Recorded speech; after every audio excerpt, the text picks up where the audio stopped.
MTA International, reaching the corners of the earth.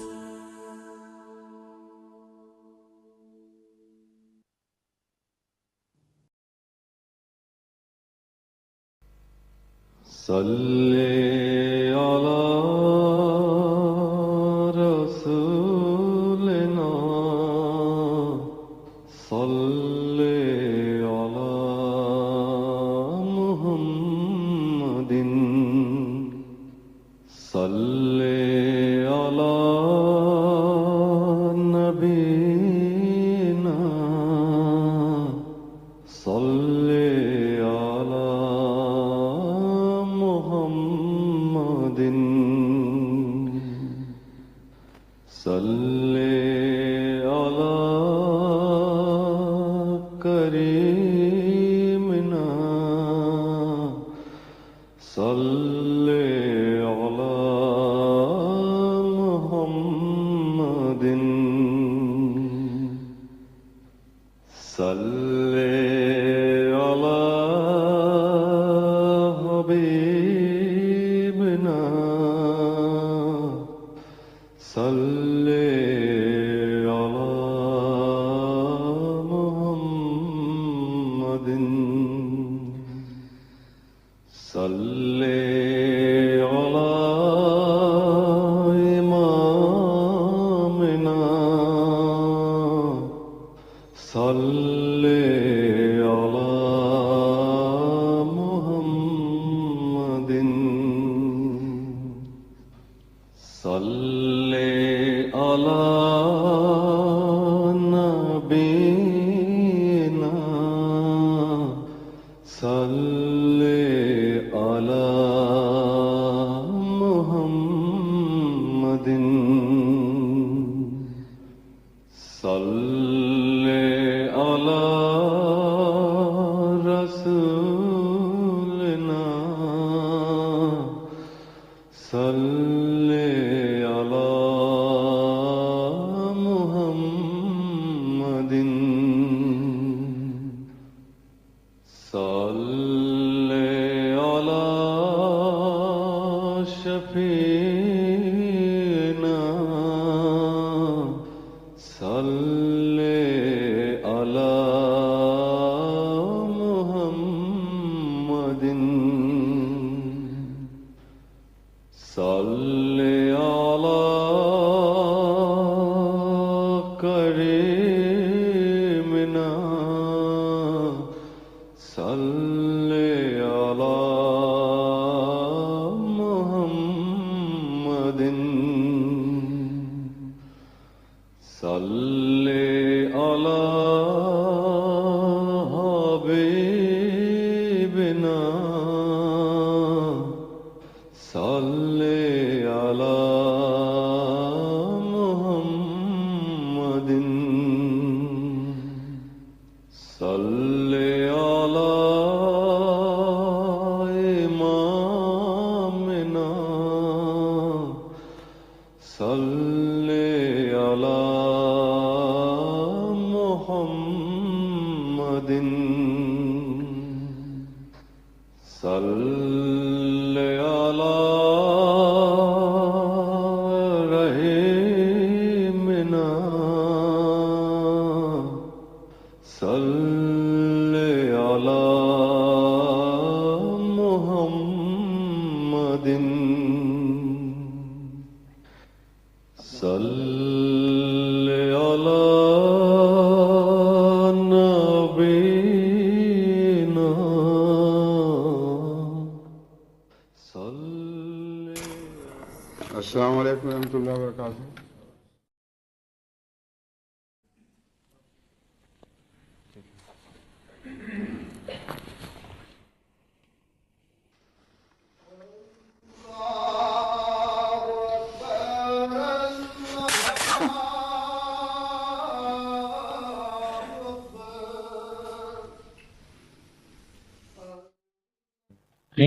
جب تک یہاں سے منظوری حاصل نہ کر لی جایا کرے اور پرائیویٹ سیکریٹری صاحب یا جسوال برادران سے یہ پتہ نہ کر لیا جائے تو اس کا طریق کیا ہو جس کے ذریعہ سے یہ کیسٹس یہاں بھجوائی جائیں، ہرگز ان کو DHL کے ذریعے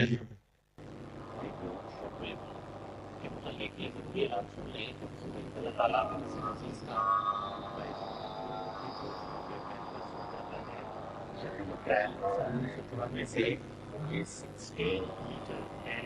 آ سکے گا اور 17765 کلو ہرٹز پر سنا جا سکے گا.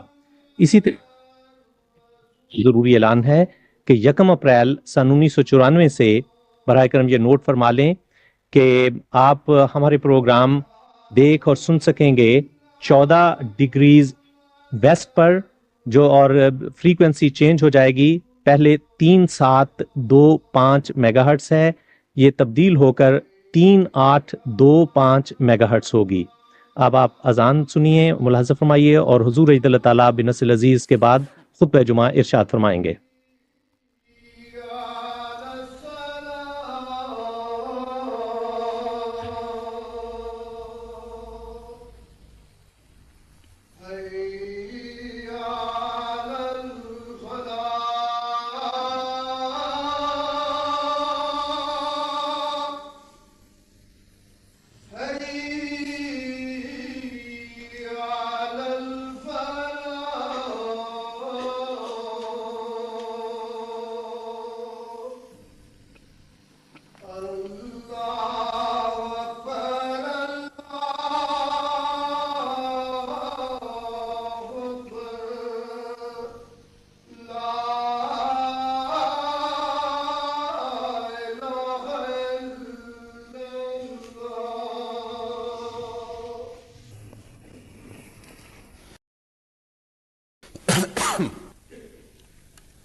أشهد أن لا إله إلا الله وحده لا شريك له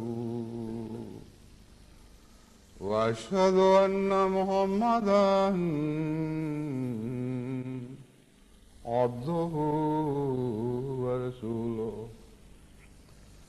أما بعد فأعوذ بالله من الشيطان الرجيم. بسم الله الرحمن الرحيم. الحمد لله رب العالمين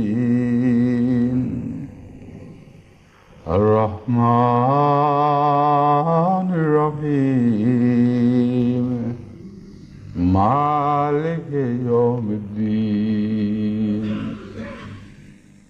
إياك نعبد وإياك نستعين. اهدنا الصراط المستقيم صراط الذين أنعمت عليهم غير المغضوب عليهم ولا الضالين.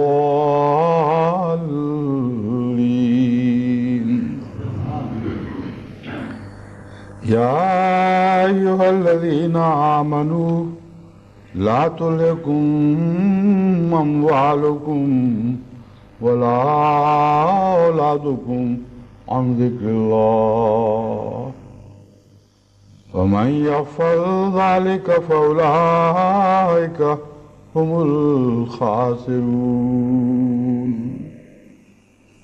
سورہ المنافقون آیت 10. ذکر الہی پر ایک خطبات کا سلسلہ چل رہا تھا جو بیچ میں بعض دوسرے موضوع پر خطبات کی وجہ سے منقطع ہوا. اب اس کے غالباً تھوڑے حصے باقی ہوں گے کیونکہ جو بھی میں نے اس کے نوٹس تیار کیے تھے ان پر میں نظر ڈالی ہے. اب غالباً 1-2 خطبوں کا مضمون اس سلسلے میں باقی ہوگا.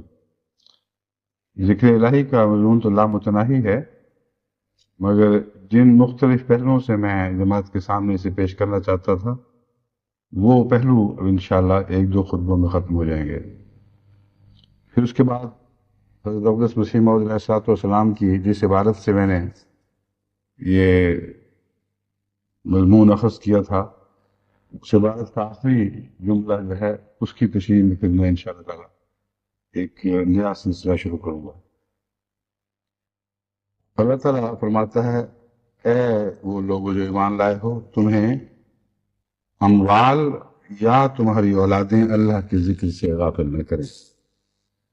وَمَن يَفْعَلْ ذَلِكَ فَأُولَٰئِكَ هُمُ الْخَاسِرُونَ، جو بھی ایسا کرے گا وہ لوگ یقیناً گھاٹا کھانے والے ہوں گے۔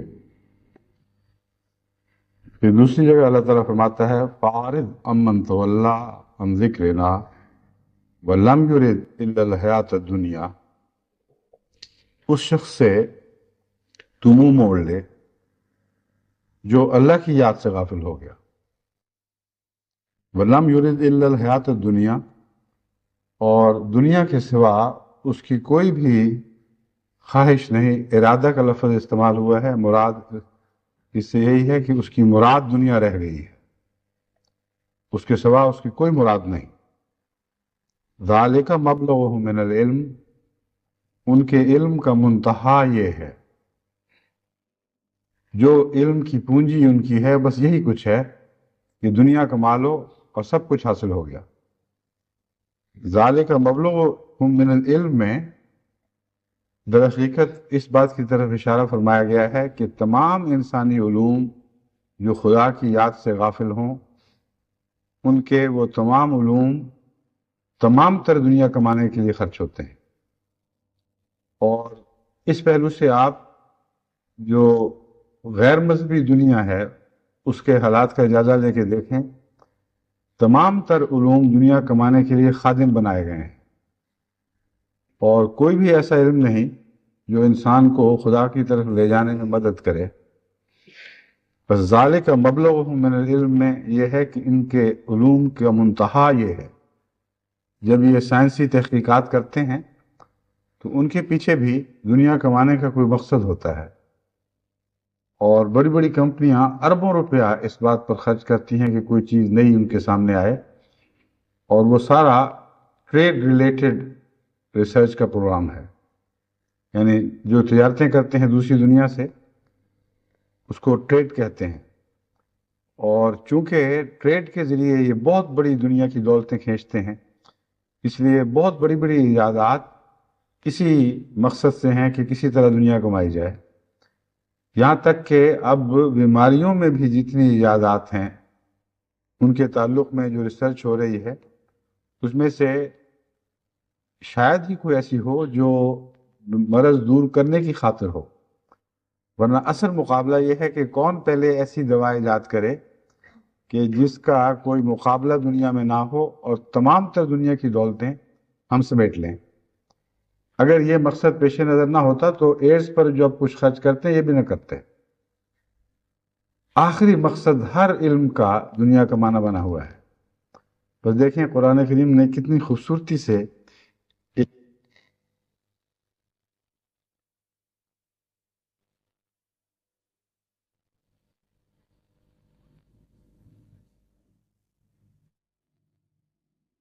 کہ خدا کی سے نظر پھیر لیں، دنیا کمانے کی طرف متوجہ ہو جائیں۔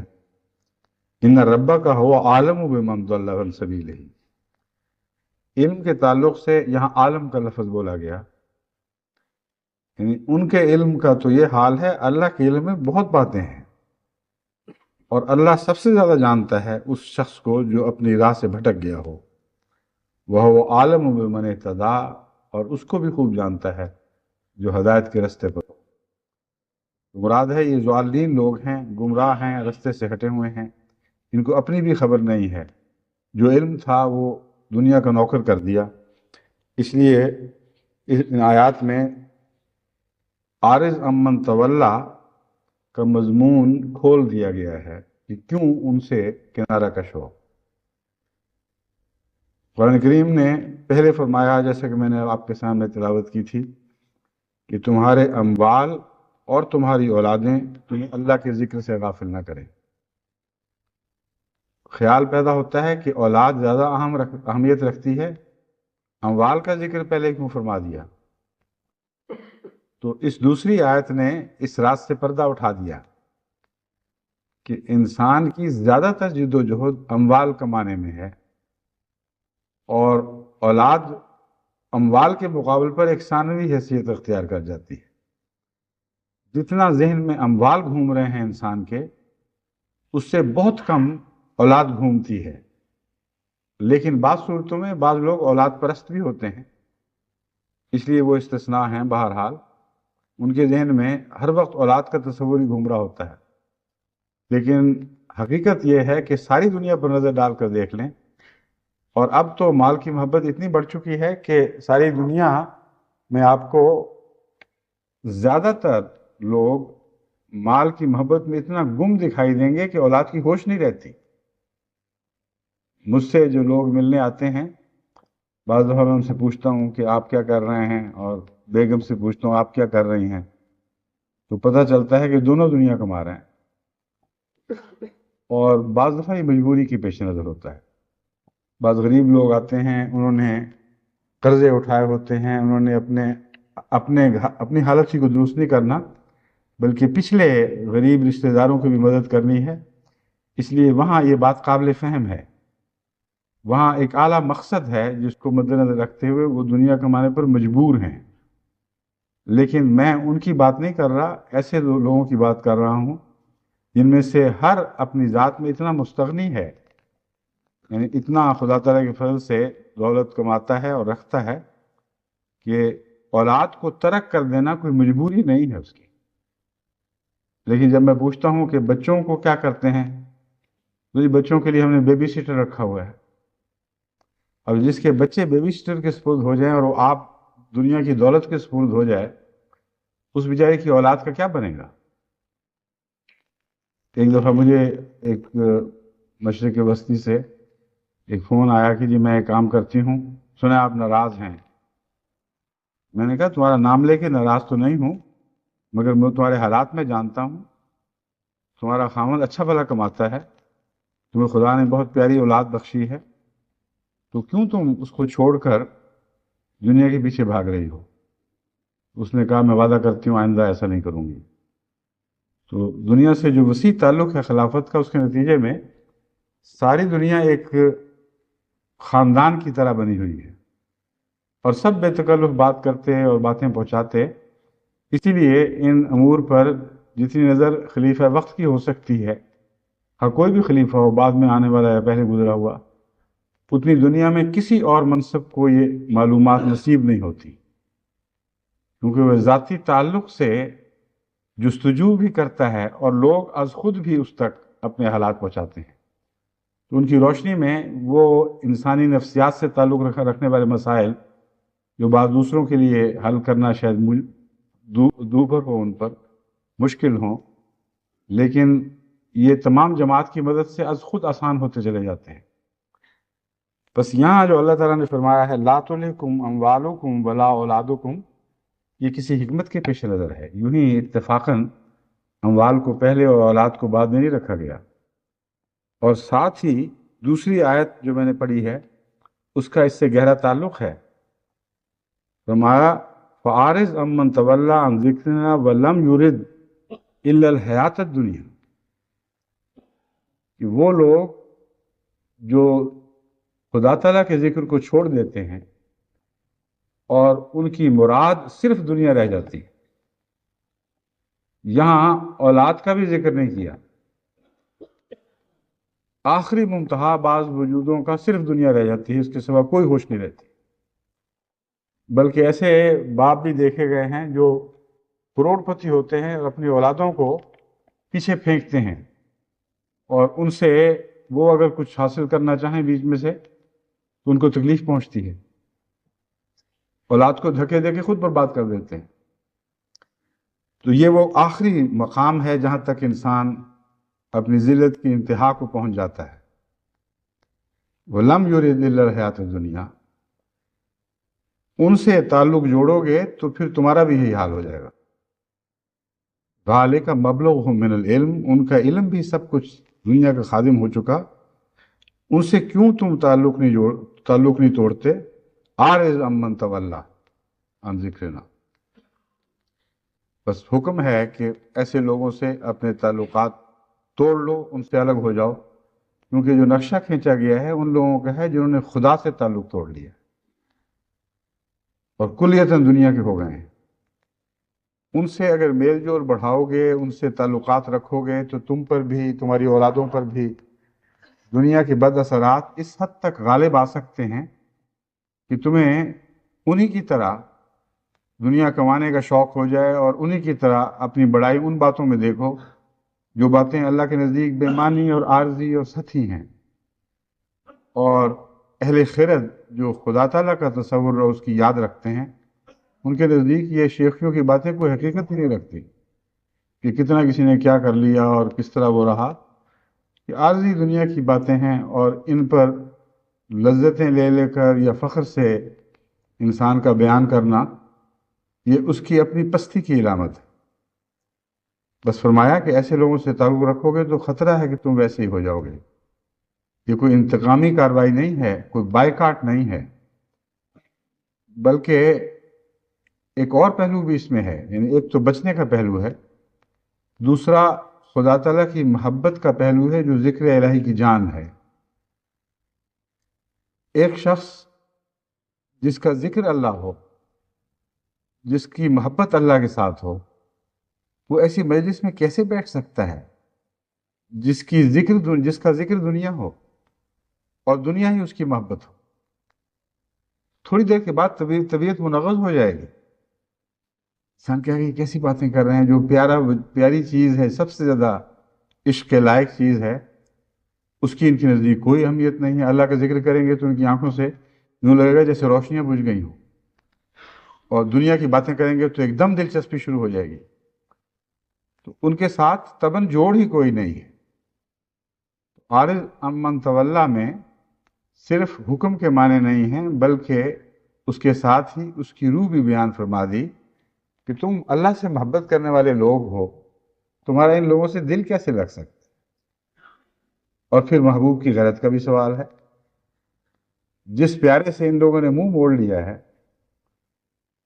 تم ان کے خوف سے ان سے منہ نہیں موڑ سکتے۔ اگر ان کا تعلق اور ان کی رضا تم پر اتنی غالب ہے کہ ان سے تم منہ نہیں موڑ سکتے، تو پھر اس کا مطلب ہے کہ خدا سے تمہارے تعلق کے دعوے جھوٹے ہیں۔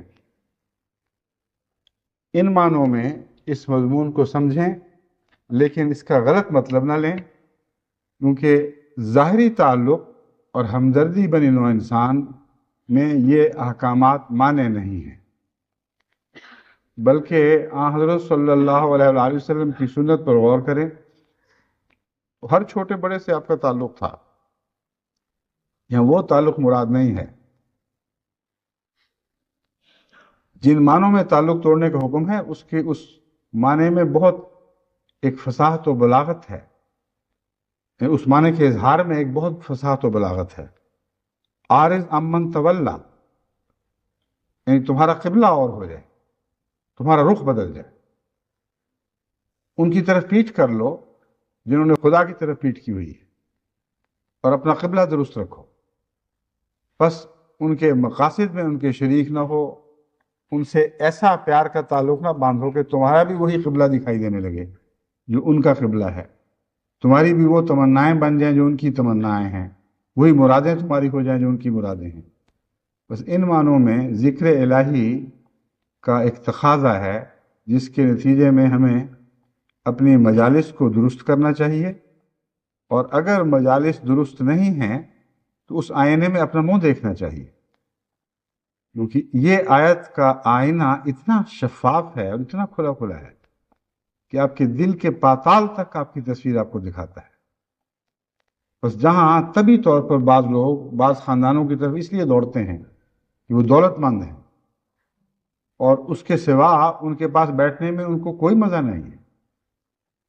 بعض ایسے خاندان بھی ہوتے ہیں، ایسے امراء بھی ہوتے ہیں جن کی دماغی حالت اتنی پست ہوتی ہے اور ان کے ذوق اتنے گھٹیا ہوتے ہیں کہ ان کے پاس چند منٹ بیٹھنا بھی ایک عذاب بن جاتا ہے۔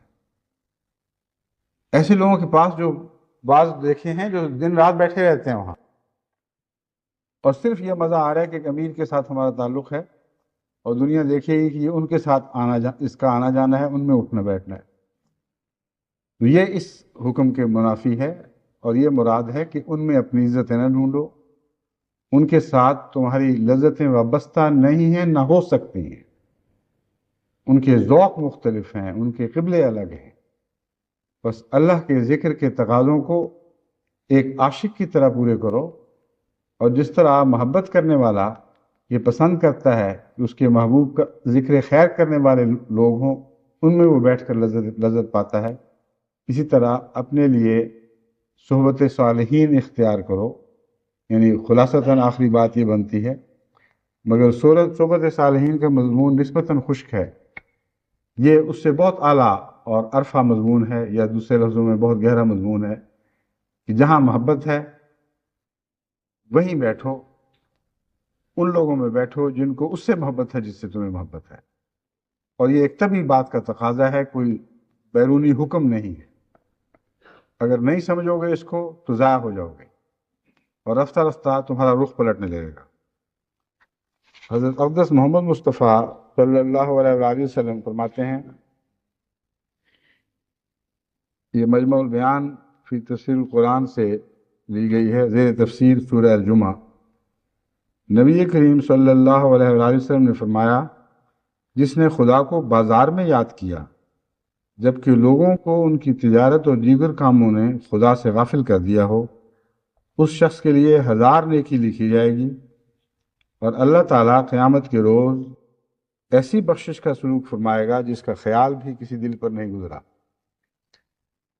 اس حدیث کا مضمون چونکہ اس آیت کریمہ سے وابستہ ہے جو میں نے آپ کے سامنے پڑھی ہے، اس لیے قطع نظر اس کے کہ یہ کتاب نسبتاً ثانوی حیثیت کی معتبر کتاب ہے یا اس کے راوی مضبوط ہیں کہ نہیں، یہ بنیادی اصول تسلیم کے لائق ہے کہ جس حدیث نبوی کی بنیاد کسی قرآنی آیت میں دکھائی دے جائے، اس کو یہ کہہ کر رد نہیں کیا جا سکتا کہ اس کا راوی کمزور ہے۔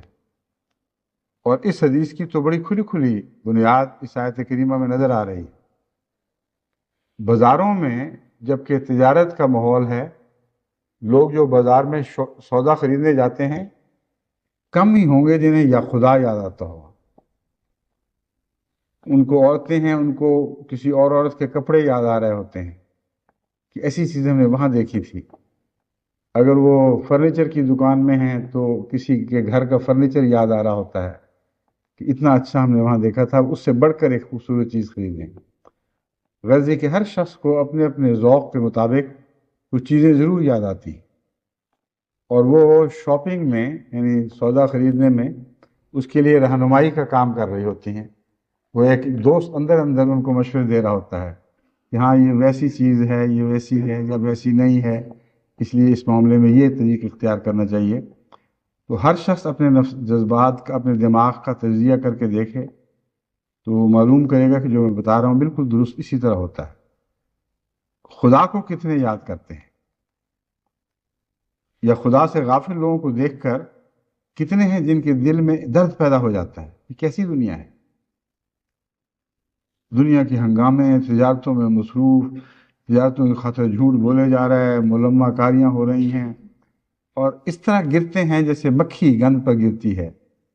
اس طرح لوگ ان چیزوں پہ ٹوٹے پڑتے ہیں گویا کہ ساری زندگی، ساری ان کی کائنات یہی کچھ ہے۔ ذالک مبلغھم من العلم۔ ایسی صورت میں خدا کو کون یاد کرتا ہے؟ حضرت اقدس محمد مصطفیٰ صلی اللہ علیہ وسلم نے فرمایا، وہاں یاد کرو گے اور طبعاً محبت سے یاد کرو گے تو پھر پتہ چلے گا کہ حقیقی عاشق کون ہے۔ پھر اس چھوٹی سی نیکی کا جو بظاہر بے محل ہے، وہ محل کی نیکی سے بھی زیادہ شمار ہوگا، کیونکہ جب نماز میں کے لیے آپ مسجد میں آتے ہیں تو خدا کو یاد ہی کرنا ہے وہاں، مگر وہاں بھی بعض لوگ بازار ہی یاد رکھتے ہیں، یہ بھی ایک بات ہے۔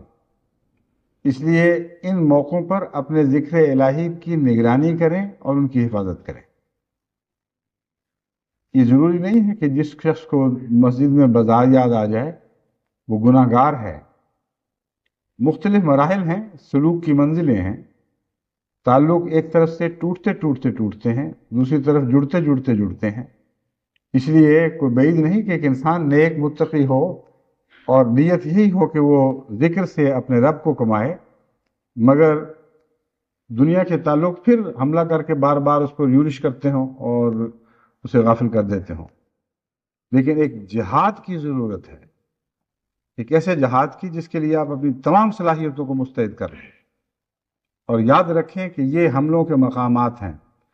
بس جس کو بازار میں خدا یاد آتا ہو، اس کی نیکی اس لیے زیادہ ہے کہ اسے مسجد میں بازار کیسے یاد آ سکتا ہے۔ اس کی تو یہ شان ہے کہ جہاں دنیا خدا بھول جاتی ہے وہاں اس نے خدا کو یاد رکھا، تو جہاں جاتے ہی خدا کو یاد کرنے کے لیے اس بیچارے کو وہاں کہاں بازار یاد آ جانا ہے۔ اس لیے یہ اس کنارے کی بات ہے جہاں خدا کا ذکر عموماً نفسیاتی کیفیتوں کے مطابق نہیں ہوتا۔ ایسی حالت میں جو نیکی ہے وہ یقیناً بہت بڑا مرتبہ رکھتی ہے۔ بس یہ کوئی مبالغہ آمیز روایت نہیں ہے جو رسول اللہ صلی اللہ علیہ وسلم کی طرف منسوب فرما دی گئی ہو، یہ ان روایتوں میں سے ہے جہاں ایک نیکی کو 1000 نیکی کہا جائے تو ہرگز بعید نہیں ہے۔ پھر اس کے ساتھ جو مزید عنایت ہے وہ یہ ہے، اللہ تعالیٰ قیامت کے روز ایسی بخشش کا سلوک فرمائے گا جس کا خیال بھی کسی دل پر نہیں گزرا۔ اب یہ الفاظ بھی جیسا کہ احادیث کو بار بار پڑھنے سے انسان احادیث کے سچی اور پاک احادیث کے مضمون سے ہم مزاج ہو جاتا ہے، اس سے اندازہ ہوتا ہے کہ یہ الفاظ بھی یقیناً حضرت اقدس محمد مصطفیٰ صلی اللہ علیہ وآلہ وسلم کے ہیں۔ ایسے بازار کی بات ہو رہی ہے جہاں لوگوں کے دل میں خدا کا خیال ہی نہیں گزرتا، تو اس کے مطابق خدا کی شان نے مغفرت اس طرح ظاہر ہوتی ہے۔ فرماتا ہے میں تمہارے سے ایسی بخشش کا سلوک کروں گا کہ کسی انسان کا خیال بھی نہیں جا سکتا۔ جہاں کسی انسان کا خیال نہیں جا سکتا تو تم نے مجھے یاد کیا، اب میں تم سے وہ سلوک کروں گا کہ کسی انسان کا تمہارا بھی خیال نہیں جا سکتا کہ میں کیسے کیسے تم سے مغفرت کا سلوک فرماؤں گا۔ اور امر واقعہ یہ ہے کہ اس ضمن میں انسان اگر اپنے گناہوں پر نظر ڈال کر دیکھے تو پورے گناہوں پر اس کا احاطہ ہی نہیں ہو سکتا۔ زندگی کا اکثر حصہ ایسا ہے جس میں کوئی نہ کوئی گناہ سرزد ہوتے ہی رہتے ہیں، بس وہ ساری چیزیں جو نظروں سے اوجھل تھیں وہاں ان کے لیے یہ استغفار کر ہی نہیں سکا۔ جب استغفار کرتا ہے تو بعض موٹے موٹے گناہ، بعض بڑی بڑی غلطیاں، اور خاص طور پر وہ جو تازہ ہوں اور ان سے بھی بڑھ کر وہ جن کے پکڑے جانے کا خطرہ ہو، وہاں تو انسان خوب استغفار کرتا ہے۔ لیکن جہاں دنیا کی نظر میں نہ پکڑا گیا اور خدا کی نظر پکڑ کی باقی ہے، وہاں وہ دل میں وہ جوش ہی نہیں پیدا ہوتا۔ اکثر لوگ عموماً استغفار کے لیے اس وقت لکھتے ہیں جس سے مجھے اندازہ ہوتا ہے کہ جب ابھی دنیا کی پکڑ کا خوف ان کے سر پر تلوار کی طرح لٹک رہا ہوتا، اور ایسا گھبرا گھبرا کے پھر خط لکھتے ہیں کہ اللہ تعالیٰ معاف فرمائے۔ اور اگر ان کو یقین ہو جائے کہ دنیا معاف فرما دے گی تو پھر وہ جو اللہ کے لیے بخشش کی بے حد طلب پیدا ہوئی ہے اس میں وہ نرم پڑ جائے گی، یعنی شکر ہے الحمدللہ بات ٹل گئی، اب اللہ معاف فرمائے نہ فرمائے، یعنی منہ سے تو نہیں کہیں گے لیکن اپنی نفسیاتی کیفیت کا جائزہ لیں تو بات تو یہی بنتی ہے، اس کے سوا بات کوئی نہیں۔ تو ان کے لیے بھی دعا تو کی جاتی ہے، لیکن یہ بھی دعا ہوتی ہے اللہ ان کو مستقل اپنی مغفرت کی طرف متوجہ فرما لے، اور وہ گناہ جن میں دنیا کی پکڑ سے بچ کر نکل چکے ہیں، جو ماضی کا حصہ بن چکے ہیں، ان میں بھی یہ خدا کی طرف مغفرت کے لیے مائل ہوں اور استغفار کریں۔ بہرحال ذکر الہی کا جو بازار سے تعلق تھا اس کے متعلق میں نے آپ کے سامنے حضرت اقدس محمد رسول اللہ صلی اللہ علیہ وآلہ وسلم کی جو حدیث رکھی ہے، اس میں بہت ہی گہرا اور پیارا مضمون ہے ذکر الہی سے تعلق میں، اور اس کا بخشش سے تعلق بھی ظاہر فرمایا گیا ہے کہ ذکر الہی کا بخشش سے ایک تعلق ہے۔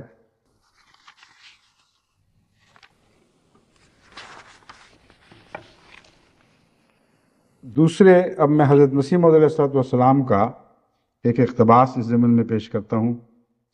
آپ فرماتے ہیں دوسرے یہ بات حال والی ہے، قال والی نہیں، جو شخص اس میں پڑھتا ہے وہی سمجھ سکتا ہے۔ اصل غرض ذکر الہی سے یہ ہے کہ انسان اللہ تعالیٰ کو فراموش نہ کرے اور اسے اپنے سامنے دیکھتا رہے، اس طریق پر وہ گناہوں سے بچا رہے گا۔ ذکر الہی کا استغفار سے ایک اور بڑا گہرا تعلق ہے، جس تعلق کو حضرت مسیح موعود علیہ السلام یوں بیان فرما رہے ہیں کہ یہ باتیں ان کو نہیں سوچ سکتی جو ان حالات سے گزرے نہ ہوں۔ جو ان حالات سے گزرتے ہیں وہی اس معرفت کو پاتے ہیں، اور وہی ہیں جو بیان بھی کرنے کا حق رکھتے ہیں۔ ایک ایسا شخص جو خدا کو ہر وقت اپنے سامنے دیکھ رہا ہو، اسے غلطی کی جرت ہی نہیں ہو سکتی۔ جو ہر وقت سامنے دیکھا کہ کوئی نگران میرے سامنے بیٹھا ہوا ہے، اسے کیسے توفیق مل سکتی ہے یا جرت ہو سکتی ہے کہ وہ اس کی نافرمانی فرمائے جس کو مقتدر ہستی بھی سمجھتا ہے، سب سے غالب اور پکڑ میں سب سے سخت بھی سمجھتا ہے۔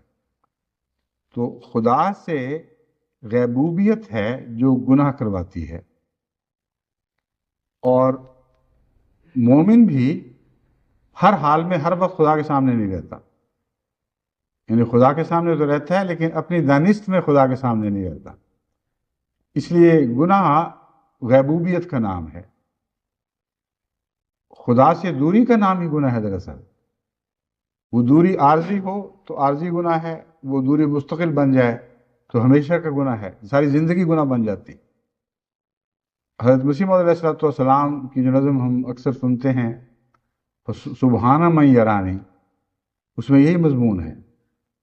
ہر نعمت کے ذکر کے بعد یہ فرمایا ہے وہ مجھے دیکھ رہا ہے، پاک ہے وہ ذات جو مجھے دیکھ رہی ہے۔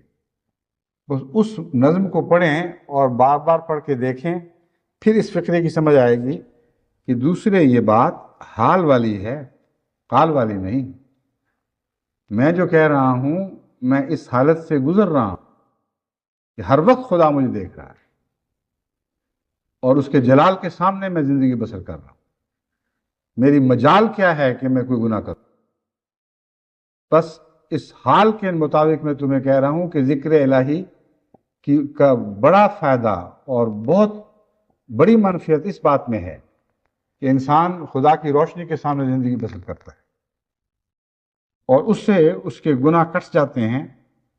فرماتے ہیں اصل غرض ذکر الہی سے یہ ہے کہ انسان اللہ تعالیٰ کو فراموش نہ کرے اور اسے اپنے سامنے دیکھتا رہے، اس طریق پر وہ گناہوں سے بچا رہے گا۔ تذکرۃ الاولیاء میں لکھا ہے کہ ایک تاجر نے 70,000 کا سودا لیا اور 70,000 کا دیا، مگر ایک آن بھی خدا سے جدا نہیں ہوا۔ بس یاد رکھو کہ کامل بندے اللہ تعالیٰ کے وہی ہوتے ہیں جن کی نسبت فرمایا لا تلہیہم تجارت ولا بیع عن ذکر اللہ۔ اسی آیت کی تفسیر ہے جو میں نے پڑھی تھی، اسی تفسیر کے تعلق میں حدیث نبوی بیان کی، جس میں یہ ذکر ملتا ہے کہ بازار میں یاد کرنے والے کا ایک بہت بڑا مرتبہ ہے۔ اور وہی مضمون مسیح موعود علیہ السلام تذکرۃ الاولیاء کے حوالے سے یوں بیان فرماتے ہیں۔ ایک بزرگ کے متعلق لکھا ہے کہ اس نے 70,000 کا دیا اور 70,000 کا لیا، یعنی سودا ایسا کیا کہ کچھ خریدا کچھ بیچا، لیکن ایک آن بھی خدا کے خیال سے غافل نہیں رہا۔ اور ایسا شخص جب تاجر بنتا ہے تو تجارت کی دنیا میں امن کی ضمانت ہو جاتی ہے، اور اگر سارے تاجر ذکر الہی کرنے والے ہوں تو سارے خوف دنیا سے اٹھ جائیں جو تجارت سے تعلق رکھتے ہیں، اور مال بجائے اس کے کہ دنیا کمانے کے ایک ذریعہ بن جائے، اللہ تعالیٰ کمانے کا ایک بہت بڑا ذریعہ بن جاتا ہے۔ کیونکہ ایسا شخص جو ذکر الہی کرتے وقت سودے کرتا ہے، اس کے متعلق یہ سوچا بھی نہیں جا سکتا کہ ساتھ ساتھ جھوٹ بول رہا ہو کہ خدا کی قسم میں نے تو اتنے میں خریدا تھا، میں تمہیں اتنے میں بیچ رہا ہوں۔ اور یہ جو منظر ہے یہ آپ کو عام بعض مسلمان ممالک میں بھی دکھائی دیتا ہے، اور بڑے دردناک طریق پر یہ کہا جا سکتا، یعنی بڑے دردناک بات ہے کہ مسلمان ممالک میں دوسروں سے زیادہ پایا جاتا ہے، کیونکہ باقی تو خدا کے ذکر سے اتنا دور جا چکے ہیں کہ اپنی ذاتی منفعت کے لیے جھوٹ بولنے کے لیے بھی خدا یاد نہیں آتا، لیکن مسلمانوں بیچاروں میں اتنی بات تو ہے کہ جھوٹ کے وقت ذاتی غرض کے لیے خدا یوں یاد آ جاتا ہے، کچھ تو ہے بہرحال۔ غرض ہے کس کس برائی سے، بولے بھائی ہم برائی سے ہی لیتے ہیں مگر نام تو یاد رکھتے ہیں اللہ کا، تو برے وقتوں میں صحیح، مگر جب جھوٹ کے لیے اور فساد کے لیے اور دنیا کو دھوکہ دینے کے لیے خدا کا نام لیا جائے تو یہ بڑی مکروہ حرکت ہے، بہت بڑا گناہ ہے، لیکن ایسا ہوتا ہے۔ ان معنوں میں یاد نہیں کرنا جن معنوں میں خدا کا نام لے کر قسمیں کھا کر جھوٹے سودے بیچنے ہوں، ان معنوں میں یاد کرنا ہے کہ خدا کو سامنے دیکھنا ہے، جیسا کہ مسیح موعود علیہ السلام نے لکھا ہے، اور پھر جو سودا کریں گے وہ ہر سودا سچا سودا ہوگا، اس میں کوئی کھوٹ نہیں ہوگی، کوئی دھوکہ شامل نہیں ہو سکتا۔ تمام دنیا کے تجارتی تعلقات اگر اصلاح پذیر ہو جائیں تو باقی معاملات میں بھی دنیا میں امن آ جائے گا، کیونکہ اصل انسان کا جو سب سے اعلیٰ مقصد ہے وہ اپنی بقا کے لیے زیادہ سے زیادہ ذرائع اکٹھے کرنا ہے، اور تجارت اس میں ایک بہت بڑا ذریعہ ہے۔ صرف ایک نہیں، تجارت کی بنیاد تو باہر ایگریکلچر پر بھی ہے، اس لیے میں بتا رہا ہوں کہ جو دنیا کے تعلقات ہیں ان میں تجارت ایک بہت بڑا ذریعہ ہے۔ اور بعض لوگ ایسے ہیں جو ہل چلاتے وقت بھی ذکر الہی کرتے ہیں، اور جب دانے پھینک رہے ہوتے ہیں اس کو بھی ذکر الہی کرتے ہیں، جب اپنی فصلوں کو دیکھتے ہیں اگتی ہوئی تو ان کی رویدگی کو دیکھ کر بھی ان کو خدا یاد آتا ہے، جب ان میں کوئی بیماری پڑتے دیکھتے ہیں تب بھی دعائیں کرتے ہیں اور ان کو خدا کے فضلوں کا پانی بھی دیتے ہیں بجائے صرف عام پانی نہیں دیتے۔ ان معنوں میں پھر ساری زراعت بھی ذکر الہی سے معمور ہو جاتی ہے۔ حضرت خلیفہ المسیح ثانی رضی اللہ تعالیٰ عنہ کی ایک بات مجھے ہمیشہ یاد رہتی، پہلے بھی غالباً بیان کر چکا ہوں۔ ایک دفعہ سندھ میں آپ دورے کے لیے گئے تو بعض بہت اچھے اچھے مینیجر تھے اور ایسے تجربہ کار تعلیم یافتہ جن کی فصلیں نمایاں طور پر ان کے علم اور تجربے کی مناسبت سے زیادہ اچھی ہونی چاہیے تھی، مگر ان کے مقابل پر ہمارے مولوی کیا نام تھا، سنوری صاحب، قدرت اللہ صاحب سنوری، وہ بھی مینیجر تھے محمود آباد میں، ان کی فصلیں دیکھی تو لہلاتے ہی سرد و شاداب، اور جو دوسری فصلیں تھیں ارد گرد ذمہ داروں کی نہ وہ مقابلہ کر رہی تھیں، نہ دوسری زمینوں کی دوسرے مینیجروں کے نیچے فصل پلنے والی فصلیں۔ تو حضرت مسلم موعود نے تعجب سے پوچھا کہ مولوی صاحب آپ نے کیا ترکیب کی ہے؟ آپ تو مولوی صاحب کہلاتے ہیں، آپ کو تو بڑا اتنا زراعت کا تجربہ بھی نہیں، آپ کی اچھی ہیں اور ان ذمہ داروں اور تعلیم یافتہ لوگوں کی آپ سے کم تر ہیں۔ تو انہوں نے کہا ایک بات ہے صرف کہ میں نے ہر کھیت کے کونے پر نفل پڑھے، ایک ایک کھیت پہ دعائیں کی، اس کے سوا میں کچھ نہیں جانتا۔ تو اس کو کہتے ہیں ذکر الہی۔ وہ تجارت میں بھی ذکر الہی کر رہے ہوتے ہیں، وہ کھیتی باڑی میں بھی ذکر الہی کر رہے ہوتے ہیں۔ اور مولوی منشی عبداللہ صاحب، جو مولوی عبداللہ صاحب کہلاتے تھے، ان کا ذکر الہی دعوت اللہ میں ڈھلا ہوا تھا، دن رات دعوت اللہ کرتے تھے۔ حضرت مسلم موعود بتایا کرتے تھے کہ جب وہ کھیت میں ہل چلا رہے ہوتے تھے تو کسی کو بلا لیتے تھے کہ بھئی یہ کتاب تھوڑی سی پڑھ کے سنا دو، میں تو ہل چلا رہا ہوں تو تم یہ پڑھو۔ اور کبھی کسی کھیت پر ہل چلاتے ہوئے کے پاس چلے جایا کرتے تھے اور اس کو کہتے تھے کہ تمہیں پڑھنا لکھنا آتا ہے، میں تمہارا ہل چلاتا ہوں، تم یہ کتاب پکڑ لو اور یہ مجھے سناؤ۔ اور حضرت مسیح موعود علیہ السلام کی کوئی تازہ تحریر یا الحکم کی کوئی عبارت وغیرہ ان کو دے دیا کرتے تھے، اور اس طرح اللہ کے فضل سے ان کو بڑے پھل لگے۔ ہر سال 100 بیتوں کا وعدہ کروایا اور تا دم آخر اس پر قائم رہے اور ضرور وہ وعدہ پورا کر دیا کرتے تھے۔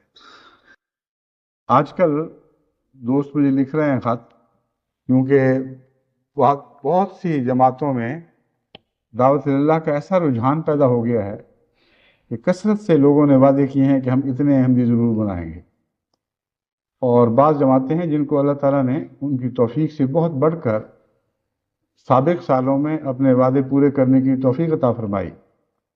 نتیجہ یہ نکلا کہ اب انہوں نے اور بھی بڑھا چڑھا کر وعدے کر لیے ہیں کہ یہ اللہ پہ توکل ہے، اور وہ توکل کی ایک بنا ہے۔ پہلے جب انہوں نے وعدے کیے تھے تو ان وعدوں کے مطابق محنت کی تھی، اور محنت سے آگے جو بات پڑی ہوئی تھی جو ان کی محنت کی حد سے باہر تھی، وہ خدا نے ان کو پہنچا دی، اپنے فضل سے عطا کر دی۔ تو ان کا حق ہے کہ بڑھ چڑھ کر وعدے کریں۔ جو طاقت ہے وہ محنت کر رہے ہیں، اور پھر لکھتے ہیں کہ اب باقی دعا سے بات کبھی پوری ہوگی۔ اور بعض لوگ ہیں جو دعا کے لیے لکھ رہے ہیں لیکن ساتھ محنت کوئی نہیں۔ میں یہ سمجھانا چاہتا ہوں کہ اگر خدا ایک ذمہ دار کی کھیتی میں دعاؤں کی برکت سے عام دنیا کے قانون سے ہٹ کر غیر معمولی برکت دے سکتا ہے، اگر ایک تاجر کی تجارت میں اس کی دعا اور ذکر الہی کی برکت سے غیر معمولی برکت ڈال سکتا ہے، تو اپنے کام میں کیوں برکت نہیں ڈالے گا؟ یہ ذرات وہ ہیں جو اس کی کھیتی لگا رہے ہیں، اس کے بیج بو رہے ہیں۔ پر ذکر الہی کے ساتھ یہ بیج بو اور محنت کرو اور پھر دعائیں کرو، تو ہرگز بعید نہیں کہ جن باتوں کا تم تصور بھی نہیں کر سکتے تھے، جن اعداد و شمار کو پورا کرنے کا تم تصور بھی نہیں کر سکتے تھے، اللہ تعالیٰ اپنے فضل سے ان سے بڑھ کر تمہیں عطا کر دے۔ اور گزشتہ سالوں میں بہت سے ایسے ملک ہیں جہاں اخلاص کے ساتھ یہ وعدے کیے گئے اور محنت کی گئی، اور ان سب کی توقعات سے بڑھ کر اللہ تعالیٰ نے عطا فرمایا۔ اور ذکر الہی کی اس مضمون سے بھی بڑا گہرا تعلق ہے۔ اپنی دعوت اللہ کو ذکر الہی سے معمور کر دیں، اور یہ بھی یاد رکھیں کہ ذکر الہی صرف ایک غرض کی خاطر موقع پر نہیں کیا جاتا، بلکہ ذکر الہی ہر موقع میں خود داخل ہو جاتا ہے۔ اگر اس کے فرق کو آپ نے نہ سمجھا تو آپ غلط راستے پر چل پڑیں گے۔ اس لیے ذکر الہی نہیں کرنا کہ کھیت بڑھیں، بلکہ اصل بات مولوی صاحب کی یہ تھی کہ ان کو عادت تھی نفل پڑھنے کی، اور رہ نہیں سکتے تھے نفل کے بغیر۔ میں نے بھی ان کے ساتھ کچھ سفر کر کے دیکھے ہیں، بہت دعاگو اور نفل پڑھنے والے بزرگ تھے۔ تو کھیتوں پہ جاتے تھے، کھیت دیکھے ساتھ، چلو اچھا ہے وقت میرا تھوڑا سا 2 نفل ہی پڑھ لیں۔ ان معنوں میں جب نفل پڑھتے تھے تو کھیتی پر بھی رحم آ جاتا تھا، اس کے لیے بھی دعائیں مانگ لیتے تھے۔ تو یہ نہیں تھا کہ تجارت کی خاطر خدا کو یاد کیا گیا ہے، جس کا رسول کریم صلی اللہ علیہ وسلم ذکر فرمایا ہے، ایسا شخص مراد نہیں ہے۔ فرمایا ہے ذکر الہی ایسا اس پر غالب ہے کہ جب توجہات کو بازار اپنی طرف کھینچ لیتا ہے، اس وقت بھی ذکر الہی اس پر قبضہ کیے رہتا ہے، اور بار بار چھین کر بازار سے ان توجہات کو اپنی طرف کر لیتا ہے۔ ایسا شخص جو ذکر الہی کرتا ہے، پھر تجارت کے لیے بھی دعا دل سے نکل ہی جاتی ہے، اور اگر نہ بھی نکلے تو ایسے شخص کی دعا بعض دفعہ اس کی ضرورت ہی بن جاتی ہے۔ اور بسا اوقات ایسا دیکھا گیا ہے کہ ایک شخص جو اللہ تعالیٰ سے پیار کرنے والا ہو، اس کی ضرورت خود دعا بن جاتی ہے، وہ لفظوں میں اس کو ڈھالے یا نہ ڈھالے۔ بس ایسے ذکر الہی کے عادی بن جائیں کہ آپ کی ضرورتیں آپ کی دعا بن جائیں، آپ کے بازار زندہ ہو جائیں، آپ کے کھیتوں میں نئی زندگی دکھائی دینے لگے جو آسمان سے اترتی ہو، اور ہر احمدی کے ہر کام میں برکت پڑے، اور یہ ذکر الہی کے بغیر ممکن نہیں ہے۔ پھر حضرت مسیح علیہ السلام فرماتے ہیں، بس یاد رکھو، وہ میں عبارت پڑھ لی ہے، جب دل خدا تعالیٰ کے ساتھ سچا تعلق اور عشق پیدا کر لیتا ہے تو وہ اس سے الگ ہوتا ہی نہیں۔ میرے ذہن میں یہ عبارت اس وقت نہیں تھی جب میں نے یہ بات کی ہے، کیونکہ یہ ابھی پڑھنے لگا تھا، یہ میں بتانا چاہتا ہوں کہ ایک طبی نتیجہ ہے. جس طرح اس پر غور کرتے ہوئے میرے دل سے خود بخود یہ مضمون پھوٹا ہے، یہ اس کے سوا کوئی بنتا ہی نہیں ہے مضمون. چنانچہ حضرت مسیح علیہ السلام اس کے مان بات فرماتے ہیں، خدا تعالیٰ کے ساتھ سچا تعلق اور عشق پیدا کر لیتا ہے جو شخص بھی، تو وہ اس سے الگ ہوتا ہی نہیں. اس کی ایک کیفیت اس طریق پر سمجھ میں آ سکتی ہے کہ جیسے کسی کا بچہ بیمار ہو تو خواہ وہ کہیں جاوے، کسی کام میں مصروف ہو، مگر اس کا دل اور دھیان اسی بچے میں رہے گا. اور مردوں سے بڑھ کر زیادہ تر عورتوں میں یہ دیکھا گیا ہے کہ پھر جہاں بھی ہوں گی، جس حال میں ہوں، خوشیوں کا موقع ہو یا اور کسی کام میں مصروفیت، اگر گھر میں بیمار بچہ چھوڑا ہوا ہے تو بیمار بچہ ہی دماغ پہ غالب رہے گا. اسی طرح پر لوگ خدا تعالیٰ کے ساتھ سچا تعلق اور محبت پیدا کرتے ہیں، وہ کسی حال میں بھی خدا تعالیٰ کو فراموش نہیں کرتے. یہی وجہ ہے کہ صوفی کہتے ہیں کہ عام لوگوں کے رونے میں اتنا ثواب نہیں جتنا عارف کے ہنسنے میں ہے. بہت پیاری بات ہے. فرماتے ہیں کہ عام لوگوں کے رونے میں اتنا ثواب نہیں جتنا ایک عارف کے ہنسنے میں ہے، کیونکہ وہ ہنستا بھی ذکر الہی کے ساتھ ہے، اور اس کے ساتھ بھی اللہ کا پیار اور اس کی محبت وابستہ ہوتی ہے. ایک دفعہ حضرت عبد القادر صاحب جیلانی سے کسی نے پوچھا کہ آپ اتنے بڑے بزرگ کہلاتے ہیں اور ہیں بھی، آپ کی دعائیں قبول ہوتی اور بڑے بڑے اعزاز آپ سے ظاہر ہوتے، لیکن آپ کو کپڑوں کا اتنا کیا شوق ہے؟ اتنے خوبصورت کپڑے پہنتے ہیں، اتنا اچھا لباس رکھتے ہیں. تو آپ نے فرمایا کہ خدا کی قسم، جب تک خدا مجھے نہیں کہتا کہ اے عبد القادر یہ پہن اور یہ پہن، میں وہ نہیں پہنتا. یہ ہے ضرورت کا دعا بننا اور پھر دعا کا قبول ہو جانا. ہر ایک کو کیوں نہیں خدا کہتا ایسے؟ حضرت عبد القادر سے برتر بزرگ انبیاء تھے، ان کے متعلق یہ بات نہیں ملتی. معلوم ہوتا ہے بچپن سے دل میں ایک نفاست بھی تھی اور کپڑے اچھے لگتے تھے، اور خدا کی خاطر سب کچھ بھلا دیا تھا. بس جس نے خدا کی خاطر اپنی ایک گہری تمنا کو بھلا دیا، اللہ نے اس تمنا کو نہیں بھلایا، اور وہ خود فرماتا تھا کہ عبد القادر یہ کپڑا پہن، یہ تجھے اچھا لگے گا. اور یہ دنیا کے عام تعلقات میں بھی بات دیکھی گئی ہے. بعض بیویاں خامدوں سے مطالبے نہیں کرتی اس خوف سے کہ ان کے اوپر بوجھ نہ پڑ جائے. بعض بچیاں اپنی ماؤں یا باپوں سے مطالبہ نہیں کرتی. تو وہ ماں باپ اگر توفیق رکھتے ہیں اور ذہین ہوں تو وہ خود دیکھ کر کہتے ہیں، اگر ماں ہے تو بیٹی کو کہے گی بیٹی یہ کپڑا تم پر اچھا لگے گا، یہ ضرور لے لو. بعض بیاہ شادی کے بعد غریب گھروں میں چلی جاتی ہیں یا ان کے خاوند غریب رہ جاتے ہیں، بعد میں ان کی مائیں بھی اس بہانے سے کہ ان کی غیرت کو ٹھیس نہ لگے کوئی چیز پسند کر کر کے ان کو دیتی ہیں. یہ سارے محبت کے رشتے ہیں، اور ذکر الہی کی جان محبت ہے. اگر محبت نہ ہو تو منہ کے ذکر کچھ بھی حقیقت نہیں رکھتے، صرف تسبیح پھیرنے والی بات ہے. تسبیح کے دانوں سے خدا ہاتھ نہیں آتا، بلکہ جو خدا کا ذکر کرتا ہے وہ تسبیح کے دانے بن جاتے ہیں. اسے دیکھ کر لوگ خدا یاد کرتے ہیں، وہ ایک خدا نما وجود بن جاتا ہے. اور یہ بات اللہ کی محبت کے بغیر انسان کو نصیب نہیں ہو سکتی.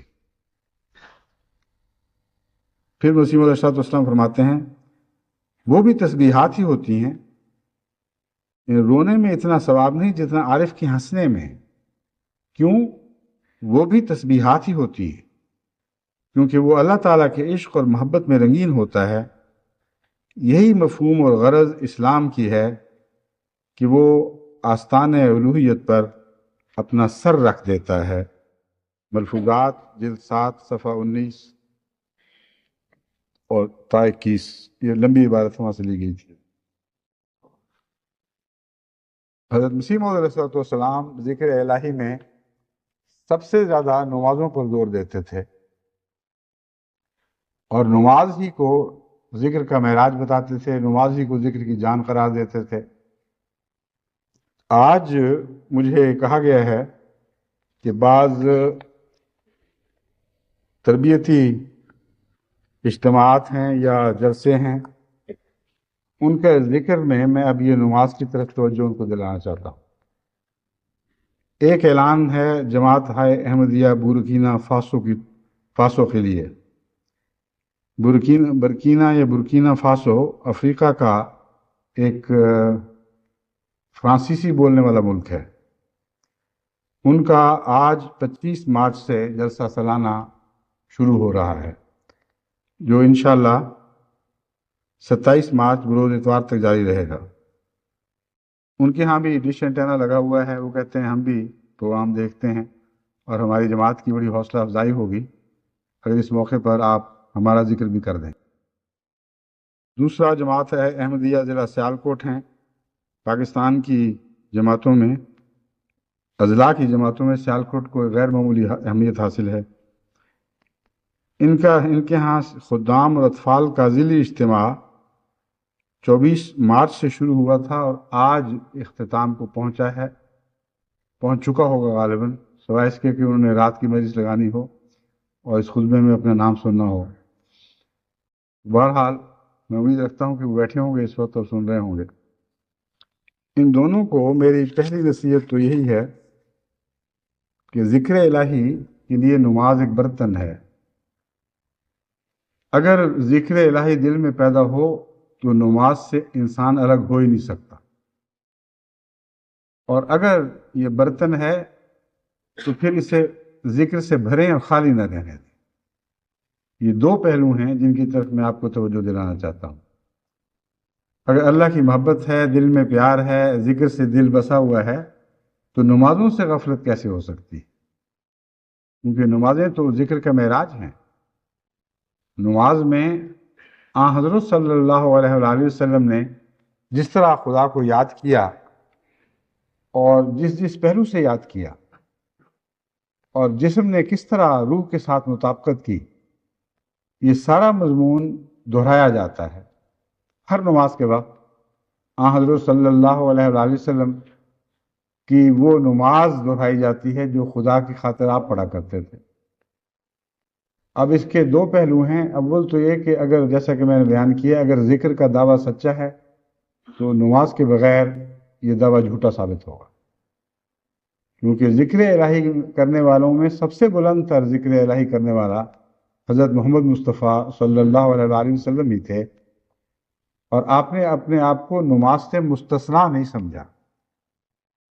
جھوٹ بولتے ہیں وہ صوفی یا وہ متقی بننے والے جو کہتے ہیں ہمیں ظاہری تتبع کی کیا ضرورت ہے، ہمارے دل میں ذکر ہے بس یہی کافی ہے۔ اگر یہ بات ہوتی تو حضرت صلی اللہ علیہ وآلہ وسلم نمازوں میں اس قدر انہماک کیوں کرتے، اور اتنا انہماک جو تکلیف تک جا پہنچتا تھا۔ بس اس خیال کو دل سے نکال دیں کہ نماز کے بغیر آپ کا ذکر کا دعویٰ سچا ہے۔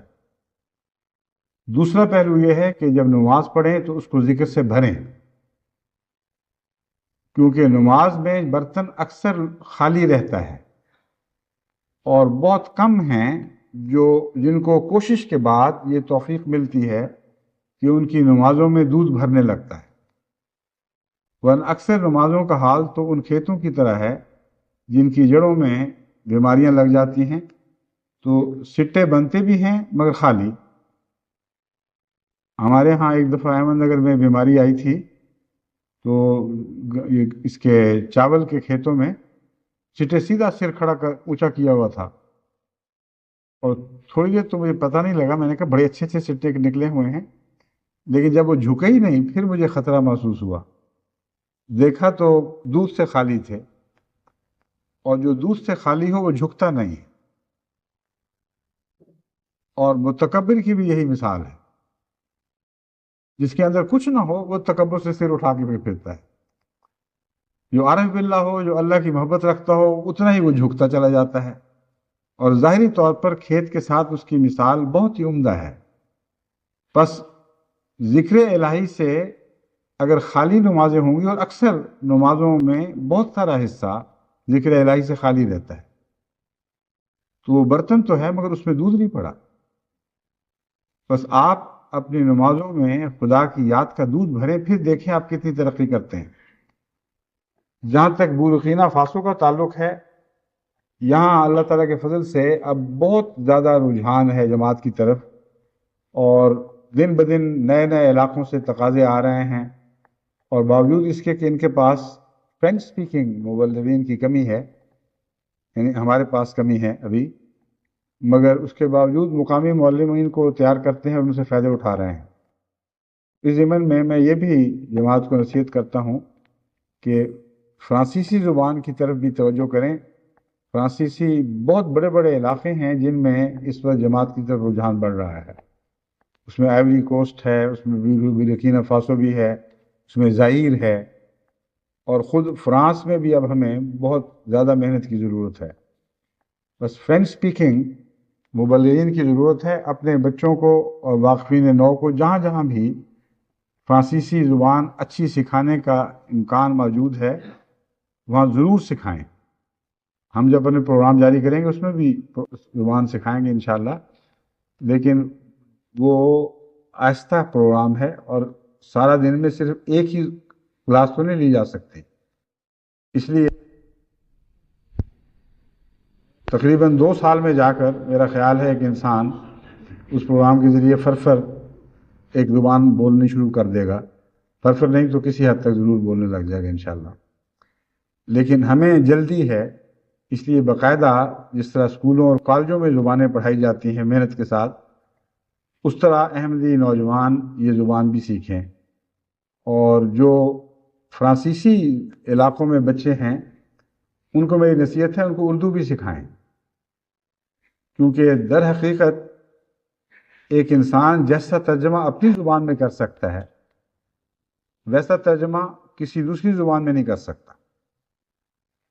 اب دیکھیں ہمارے ہاں اردو سے انگریزی ترجمہ ہوتا ہے، بڑی مشکل سے اب ہمیں اللہ کے فضل سے وہ میسر آئی ہیں خاتون جن کو خدا نے غیر معمولی ملکہ عطا فرمایا ہے، ورنہ اچھے بھلے انگریزی دان بھی ہیں مگر وہ بات بنتی نہیں۔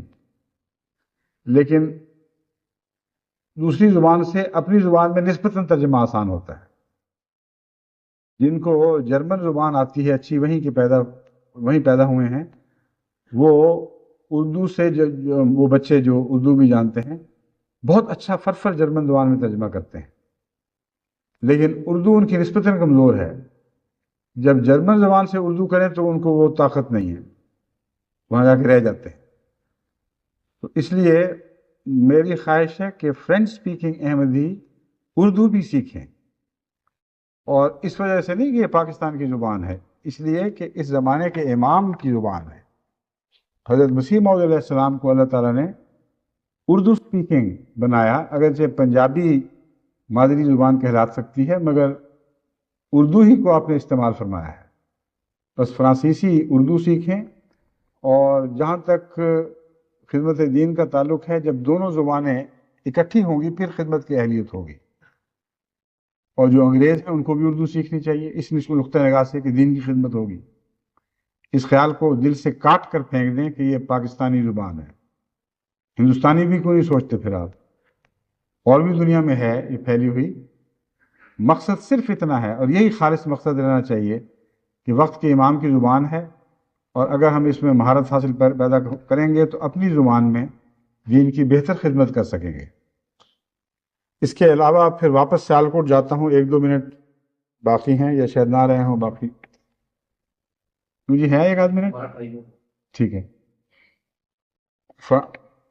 سیالکوٹ کی جماعتوں کو میں نے متنبع کیا تھا، آپ بہت بلند مقام سے اتر کے یہاں پہنچی ہوئی ہیں جہاں آج ٹھہری ہوئی ہے۔ بڑے بڑے عظیم صحابہ کرام، بڑے بڑے خدام سلسلہ سیالکوٹ میں پیدا ہوئے، اور ساری دنیا پر نظر ڈال کر رکھ لیں کوئی دنیا کا حصہ نہیں ہے جہاں احمدیت کی تعمیر میں خدا تعالیٰ کے فضل سے سیالکوٹیوں کو خدمت کی توفیق نہ ملی ہو۔ نئی نئی جماعتیں بھی بنانے والوں میں یہ اول رہے، اور اس وقت ساری دنیا میں سیالکوٹ کے سابق بسنے والے پھیل چکے ہیں، اور پاکستان میں بھی جو گجرات سے آتے ہیں یا باہر کے نوآباد علاقوں میں سے آتے ہیں ان کا بھی پرانا پس منظر سیالکوٹ ہی ہے۔ عجیب بات ہے، معلوم ہوتا ہے کہ مردم یعنی انسان پیدا کرنے میں ظاہری لحاظ سے بھی یہ ضلع بہت زرخیز تھا، اور قابل آدمی پیدا کرنے میں بھی بڑا زرخیز تھا. تبھی حضرت مسیح علیہ السلام نے اسے اپنا دوسرا وطن قرار دیا. بس اس تعلق کو یاد رکھیں، آپ کو دوسرا وطن کہا گیا ہے. وطن بن جائیں، ان صحابہ کی طرح وطن بن جائیں جن صحابہ نے حضرت مسیح موعود علیہ السلام کو اپنے دلوں میں بسا لیا تھا. دوبارہ اس پیغام سے چمٹیں، اسے اپنے دلوں میں بسائیں، اور پھر دیکھیں آپ کی حالتیں کس طرح جلد جلد تبدیل ہوں گی. اور مجھے خوشی ہے کہ سیالکوٹ میں میری گزشتہ تنبیہ کے بعد جلد جلد تبدیلیاں پیدا ہو رہی ہیں. کثرت سے مجھے وہاں سے خط ملتے ہیں، اور چھوٹے بڑے مرد عورتیں سب لکھ رہے ہیں کہ ہمارے دلوں پر گہرا اثر ہے، اور ہم اللہ کے فضل کے ساتھ باقاعدہ MTA سے فائدہ اٹھا رہے ہیں، اور ہمارے دلوں میں نئے ولولے پیدا ہو رہے ہیں. دعا کریں اللہ تعالیٰ ہمارا قدم ترقی کی طرف پہلے سے زیادہ تیز رفتاری سے آگے بڑھائے. میری بھی دعا ہے، ساری دنیا کی جماعتوں کو بھی سیالکوٹ کو اس پہلو سے اپنی دعا میں یاد رکھنا چاہیے، اور تمام دنیا کے داعین اللہ کو بھی یاد رکھیں. ذکر الہی زبان پر بھی ہو اور دل میں بھی بسا ہو، پھر آپ خدا کی طرف بلانے والے ہوں تو آپ کی دعوت میں ایک عظیم شان پیدا ہو جائے گی، ایک ایسی قوت جاذبہ پیدا ہو جائے گی کہ کوئی دنیا کی طاقت اس کو رد نہیں کر سکے.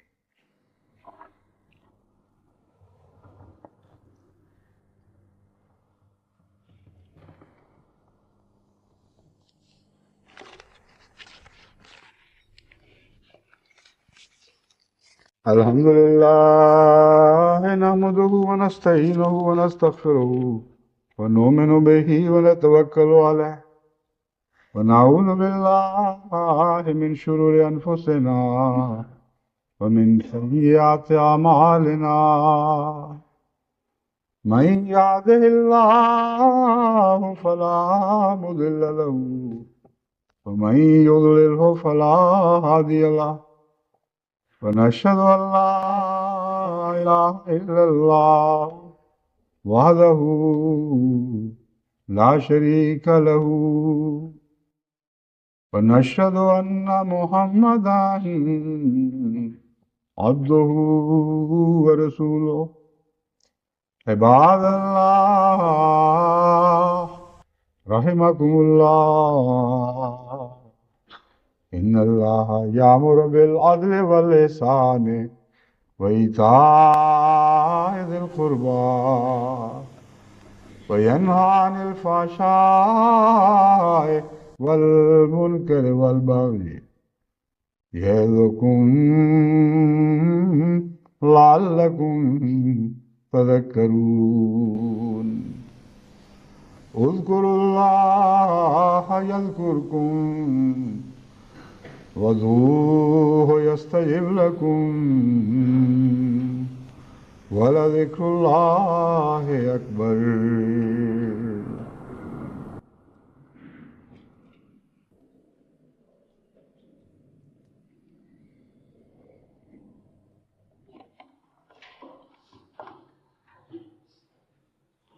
ما كان